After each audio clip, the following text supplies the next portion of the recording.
এই ভিডিওতে এমন কি হচ্ছে পুরো ভিডিও দেখতে থাকুন। হা হা হা, এটাই বাস্তব। বাসের ওয়ানা হলাম শিক্ষা সফরে যাওয়ার জন্য, আর যাওয়ার পথে গাড়ির গ্যাস শেষ হয়ে গেল। তারপর কিছুক্ষণ অপেক্ষা করলাম, আর যাওয়ার পথে আমাদের সবাইকে বলা হলো আমরা সিলেটে গুরুত্বপূর্ণ জায়গায় জিয়ারত করে যাব। সেটি হচ্ছে হযরত শাহফুর রহমতুল্লাহ মাজার শরীফ। যেই কথা সেই কাজ।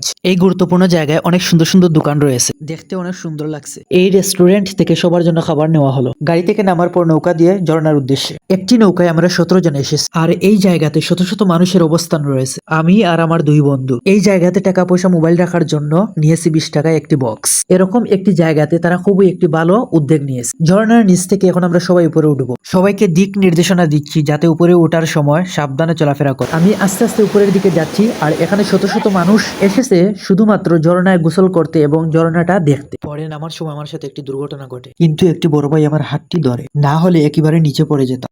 ধৈর্য সহকারে পুরো ভিডিওটি দেখতে থাকুন, অনেক মজা রয়েছে আরো সামনে। আবারও উপরে ওঠার সময় সেম কাজটা হয়েছে। এই ঝর্ণার উপরে ওঠা নিষেধ, তাই আর উপরে উঠলাম। সবার খাওয়ার ডাক পড়েছে, তাই দ্রুত চলে যাচ্ছি বাসে।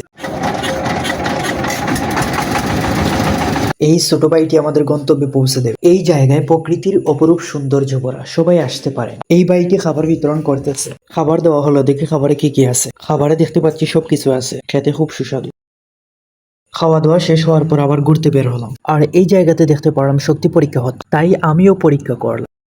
পরবর্তীতে কোন ধরনের ভিডিও চান সবাই কমেন্ট করুন, আর সাবস্ক্রাইব করে আমার পাশে থাকুন।